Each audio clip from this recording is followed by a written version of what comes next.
All right, we're here tonight with Steven Klein, the producer of Print the Legend, which is about to have a screening here in front of the audiences at MakerCon. Steven, we're all super excited. We're happy to have you here. We're excited as well. Oh, fantastic! So, how long have you been waiting for this to be released? When does this come out so people can see it? That's a good point. So the film comes out on Netflix next Friday, September 26th. We've been working on it, depending on how you start the clock, about 2 years.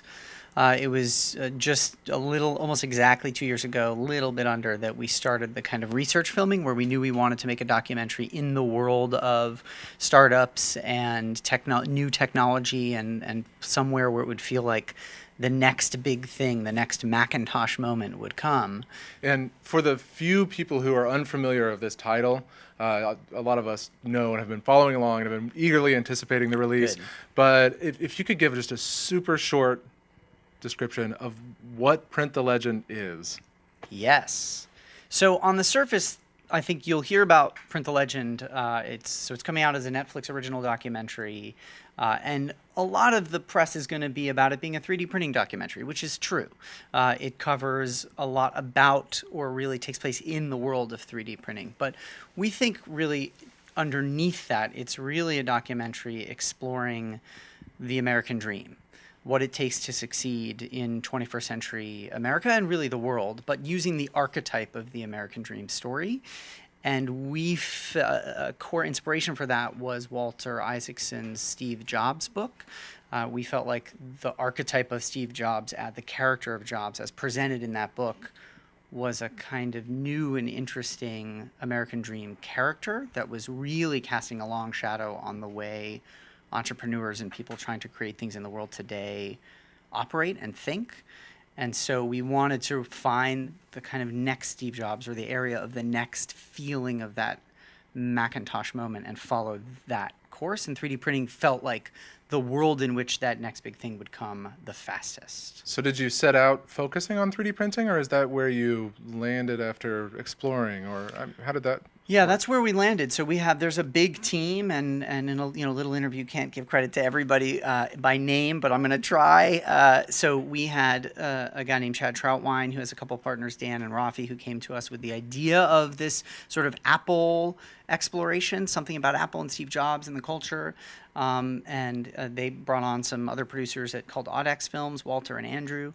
And our team, we've got a company called Exhibit A that's run by Seth Gordon and Mary Rolick, who've made a lot of great docs. This community might really like The King of Kong that Seth directed. It's a good one. Which Clay and Luis, who directed this movie and are therefore sort of the leads of this film, worked on King of Kong as well. So Seth, Mary, Clay, Luis, and I took that Apple assignment and ran with it and thought, okay, well, how do we do that, right? We thought, well, if we can get access to Apple, awesome. But like many greats before us, we did not. And we felt like also that ground was really well trod by people like Isaacson and Adam Lashinsky. And so we thought, well, what if we can find the next place? And that led us to lots of exploration in, like I said, hacker hostels, incubators, all kinds of places, hacker spaces, this community, and eventually found, among other things, 3D printing. And it felt like the most cinematic thing we found because, it's objects being printed right before your eyes. Like augmented reality is super cool, but when you put it on camera, it just looks like special effects. 3D printing felt really ripe, and it was around the time that Bree was on the cover of Wired, and that Forum Labs was launching their Kickstarter that went on to great success, and that 3D Systems was entering the consumer market. So there was a lot going on, and we knew we could be there to capture that.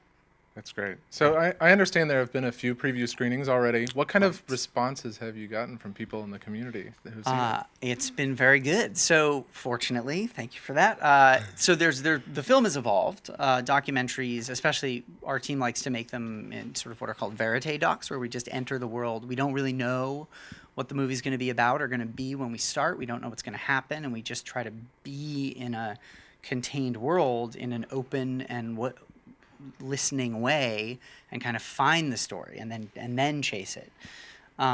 And so the movie therefore evolves over time. So we premiered the film at South by Southwest, which was our dream home for it because they have, of course, the interactive festival where a lot of people from the maker community go, and the music festival and the film festival. And so that was great because people from the film and maker communities through the interactive all came together to see the film, and it got a lot of excitement. And it evolved since then.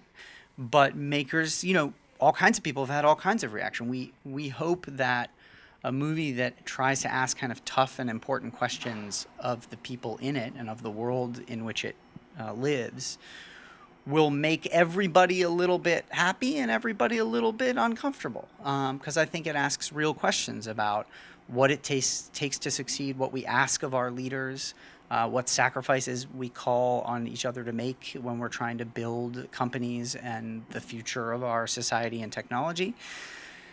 And, I think by and large, people who are already passionate about 3D printing will feel excited that it's covered in a movie, will feel excited that we show how hard it is to build a business and how hard it is to bring new technologies to the culture. I think people in the maker community will probably wish there was a little bit more about the RepRap project than there is, because we cut whole scenes about it. We loved that whole story, but unfortunately, in the real estate of an hour and a half of a movie, not everything can get its full due. So we hope someone else explores that really thoroughly. And I think everyone in this community is going to know someone in the movie, and so they'll be excited and thrilled and upset and curious about how that comes out. And we'd love to hear about all of it. We'd love to have that conversation. That is fantastic. I'm looking forward to it again. And what date is it available on Netflix? Friday, September 26th, and for a long time thereafter. All right. All right. Thank you very much, Steven Thank Klein. you. Looking forward to seeing it. Yeah, pleasure. Thanks.